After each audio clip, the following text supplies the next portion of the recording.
Você está no canal Mapa do Dia com o pastor Oswaldo Lima. Hoje é terça-feira, 10 de junho de 2025. Muito bom ter você por aqui mais uma vez. Do que vamos falar hoje? Hoje nós vamos tratar do tema do preço pago por um resgate. Sabe que nós, por direito, somos filhos de Deus, criaturas de Deus, filhos do Pai Celeste. O ser humano foi colocado nesse planeta para governar. Mas veio o inimigo e tomou esse poder das mãos de Adão. Na realidade, Adão entregou esse domínio para Satanás. E Satanás reivindica tudo desse planeta como dele. A prata, o ouro, as pessoas, você e eu. Então, há uma luta milenar, há uma luta espiritual, secreta, invisível, que você não pode perceber, mas você pode sentir. É disso que a lição vai tratar hoje, quando fala de Boaz como o resgatador. Nesse título, nessa lição de hoje, nós vamos encontrar uma história de amor que quer ser interrompida por um parente mais próximo, porque Boaz se apaixona por Ruth, mas ele não pode pedi-la em casamento sem que ele consulte o primeiro parente, o parente mais próximo, que tinha direito sobre as terras e sobre a mulher. No caso, Ruth, que era a nora de Noemi.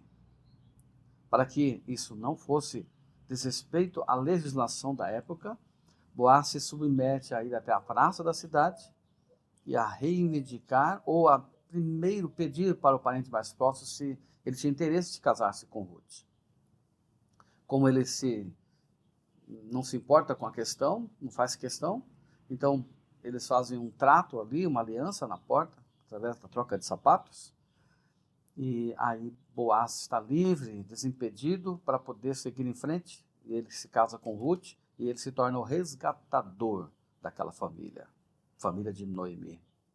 O que isso quer dizer para nós como lição, agora que estamos vivendo nos últimos dias da história da Terra e tratando dos eventos finais da história aqui no livro do Apocalipse? Que Deus nos ama, Deus criou você, Deus fez você à imagem dele. Mas uma vez que Adão entrega o domínio do planeta nas mãos de Satanás, ele faz uma aliança e se torna amigo de Satanás. Satanás passa a ser o nosso parente mais próximo. E Jesus Cristo, para nos resgatar, tem primeiro que enfrentar Lúcifer. Porque Lúcifer requer tudo dessa terra como dele, inclusive a sua vida e a minha vida também. Não saia daí, se inscreva no canal, deixe seu like, compartilhe, vamos aumentar essa rede do bem. Aqui na lição, você vai encontrar dois exemplos clássicos que Satanás reivindica como seus. O primeiro deles é Jó e o segundo deles é Moisés. Vamos falar um pouquinho sobre Jó, mas você tem que aguardar porque a história sobre Moisés é muito interessante também. Bom, em Jó 1, 6 a 11, você vai encontrar num dia em que os filhos de Deus vieram apresentar-se diante do Senhor, veio também Satanás entre eles. Cada um vinha representando um planeta, um local da sua origem, onde vivia, e Satanás vem representando o planeta Terra. Quando Deus lhe pergunta de onde você vem, diz: estou rodeando a Terra, passando por ela, ou seja, estou administrando o meu domínio. Então, Jesus, Deus, no caso, faz uma pergunta para Satanás: você já observou o meu servo Jó?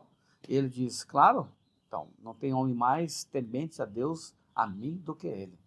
Então, aí entra um confronto do primeiro resgatador, do primeiro parente mais próximo, né, que quis dizer para Deus: ele não pertence a você, ele pertence a mim. Ah, mas percebeu como ele, no diálogo prossegue, né, percebeu como ele me adora e como ele me serve? Mas o Senhor está dando para ele coisas que ele não, se ele perder tudo, ele não vai conseguir manter essa fidelidade a você, porque ele é fiel a mim, ele é leal a mim. Então Deus o permite agir, menos tirar-lhe a vida.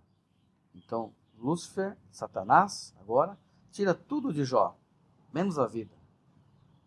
Tenta-o através dos três amigos, eu não sei que amigos são esses, né?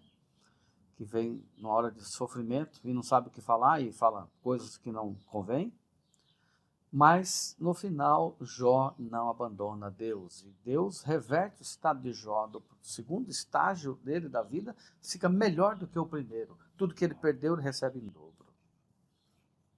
Bom, amigos, o grande fato é que, assim como Jó, nós somos objetos do amor de Deus, porque Ele nos ama, somos seus filhos.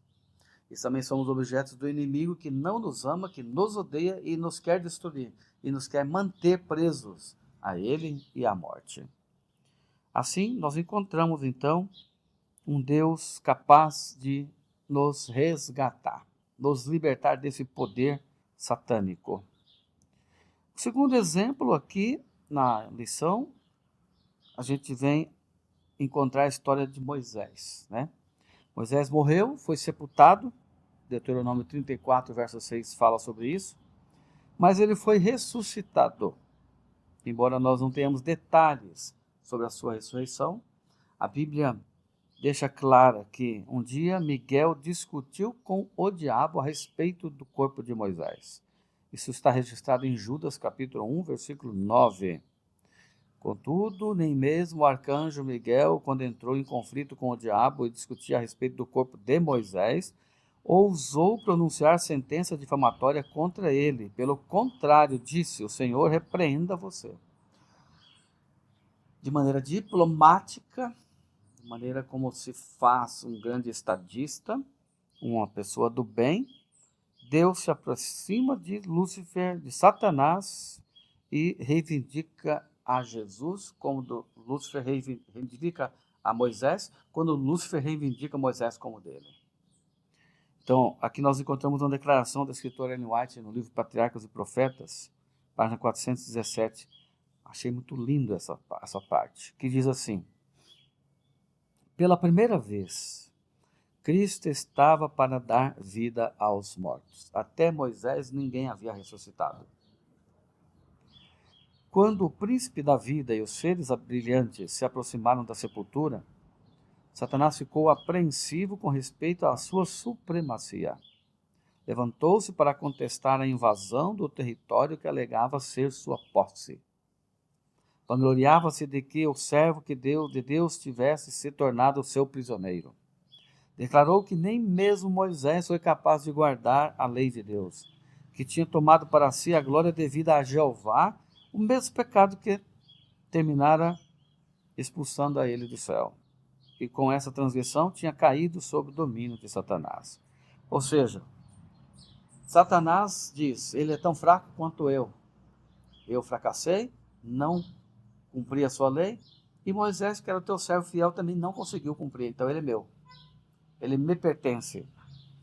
Mas o texto diz que Cristo refutou a alegação de Satanás e Moisés foi ressuscitado. Como é que a gente sabe disso? Por causa do relato de Mateus 17:3. Eis que lhe apareceram Moisés e Elias falando com Jesus. Então Moisés está vivo. É isso que a lição quer mostrar. Quem é maior? Deus. Satanás pode querer segurar você nas garras dele, mas Deus é maior. Coloque-se ao lado de Deus e Deus vai lutar por você. Boaz foi até o portão de Belém, a cidade em que nasceu Cristo, nosso parente. Os anciãos se reuniram e uma sandália, símbolo de propriedade, foi trocada entre eles, como se o parente mais próximo estivesse dizendo para Boaz: pode ficar com a esposa e com a mulher, e pode ficar também com as terras. Abriu mão dos seus direitos. Não devemos ignorar um aspecto crucial do juízo. Deus é a favor dos santos O juízo é a favor dos santos do Altíssimo.